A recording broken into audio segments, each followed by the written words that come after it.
IMF rejected $1 billion loan to Pakistan. Pakistan's secret military spending broke the IMF deal. Pakistan was just 48 hours away from receiving a massive $1 billion bailout from the IMF. But instead of signing the deal, the IMF team packed their bags and left, leaving Pakistan empty-handed. This was part of Pakistan's $7 billion extended fund facility, a plan to steady its collapsing foreign reserves. That $1 billion was crucial because without it, Pakistan could not unlock any further funding from other global lenders. But why did the deal fall through? Because Pakistan's defense spending suddenly shot up by 20% overnight. An extra $2.5 billion appeared out of nowhere. And when the IMF asked where that money came from, nobody could explain it. You see, the IMF isn't against defense budgets. Every country spends on its army, that's normal. But the IMF demands transparency. When a country like Pakistan, already drowning in debt, quietly increases its military budget without explaining how, it sends a dangerous signal that there are hidden priorities and weak governance. For any global lender, that's a big red flag. Let me tell you why this is a bigger disaster for Pakistan than you might think. You see, Pakistan has been running to the IMF for help 25 times since 1958. That's more than any other country in the world.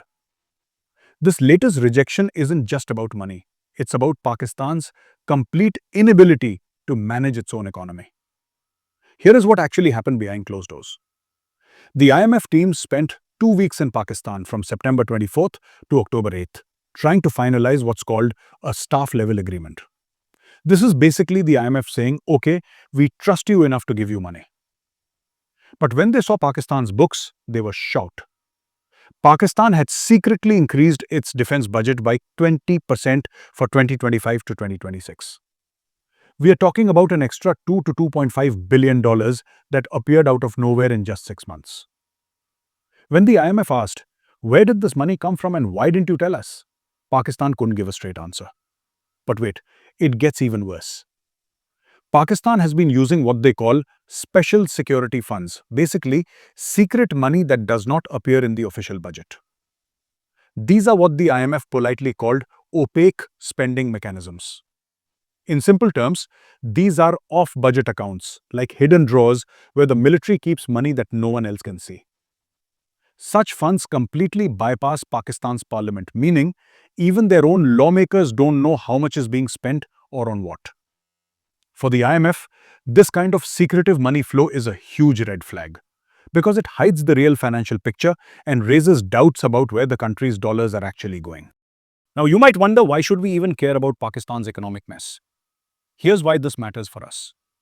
Pakistan tried to blame their financial problems on two things: the massive floods of 2025 and their border conflict with India in May 2025. They literally told the IMF, we spent extra money because we had to deal with India. But this argument completely backfired. The IMF had already given Pakistan special climate relief funds after the 2022 floods. And when it comes to border conflicts, the IMF does not fund wars. It funds economic reforms and stability. So Pakistan's explanation only made them look unserious and desperate. But here's the thing that will surprise you. Even with all this drama, Pakistan's economy is performing worse than a student who has not studied for their final exams. The World Bank just announced that Pakistan's economy will grow by only 2.6% this year. To put that in perspective, this is the 5th year in a row that Pakistan's growth has stayed below 3%. And when you compare it with its neighbors, the picture gets even worse. India is expected to grow above 6%, and even Bangladesh is projected around 5%. That means Pakistan is not just falling behind globally, it's lagging behind its own neighborhood. Their inflation hit 27% last year.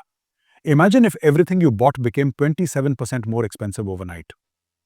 Your monthly grocery bill, your fuel costs, everything. That's what ordinary Pakistanis are dealing with right now. What makes this even more interesting is Pakistan's tax collection problem. They were supposed to collect 12.9 trillion Pakistani rupees in taxes, but they only managed 11.74 trillion. A shortfall of 1.2 trillion rupees. And guess how they tried to fill this huge gap? They were counting on winning court cases worth 170 billion rupees. The IMF basically said, you can't run a country's budget based on hoping to win lawsuits. Here's the core problem. Less than 2% of Pakistan's population actually pays income tax. The rich enjoy loopholes and exemptions, while the poor end up paying indirect taxes. Every year, this means the government has to borrow more money just to pay salaries and interest, leaving almost nothing for growth or development. Now, here's where it gets really concerning for the region.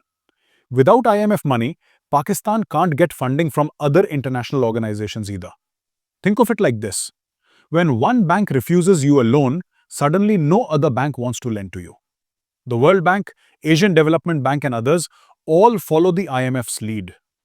That's because the IMF acts like the global financial referee. If it refuses a bailout, other institutions assume the country is too risky. Even private investors start pulling out, and this sets off a chain reaction that can quickly spiral out of control. Pakistan's foreign exchange reserves are dangerously low. They have enough money to buy imports for only a few weeks. That means they might have to stop importing essential goods, or their currency could crash even further. When Pakistan's economy is in trouble, it affects trade, security, and stability in the entire region. But what's really shocking is how Pakistan has been handling this crisis. They've been to the IMF 25 times since 1958. That's like a student who fails the same exam 25 times and keeps asking for grace marks. At some point, you have to ask, when will they actually fix their fundamental problems? The IMF has given Pakistan a clear list of what they need to do. They need to pass their 2026 budget properly, implement agricultural income tax across all provinces, publish transparency reports they've been hiding, and most importantly, stop creating secret funds for defense spending. Pakistan also needs to fix its energy sector. They have something called circular debt worth over 3 trillion Pakistani rupees. What does that mean? Imagine this. You can't pay your electricity bill. So the power company can't pay the fuel supplier, and the fuel supplier can't pay the government.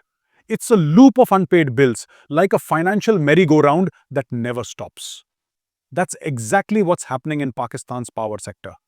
Stuck in a never-ending cycle of debt, making it almost impossible to improve electricity supply or reduce costs. The human cost of this economic mismanagement is staggering. With 2.6% growth and 2% population growth, Pakistan is barely keeping its head above water. Unemployment is rising, poverty is increasing, and millions of Pakistanis are struggling to afford basic necessities. What's particularly troubling is Pakistan's pattern of behavior. Every time they get into trouble, they promise reforms, get some money, spend it on the wrong things, and then come back asking for more. This time, the IMF said, enough is enough. Show us you are serious about change first. For India, this situation is both a warning and a lesson. An economically unstable Pakistan can create security challenges for the region. But it also shows why sound economic policies and transparent governance matter. Things that have helped India maintain strong relationships with international financial institutions. While Pakistan hides its defense spending, India debates its military budgets in parliament and audits them publicly. That kind of transparency builds investor confidence.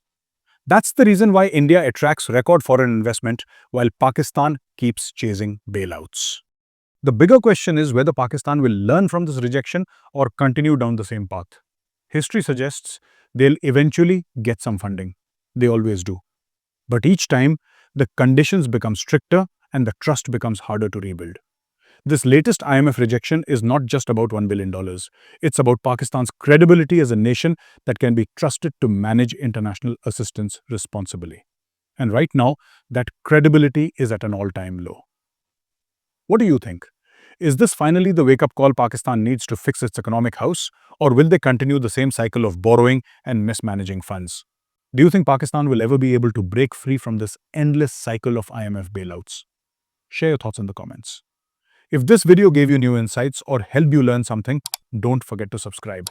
It really motivates me to create even more for you. Jai Hind.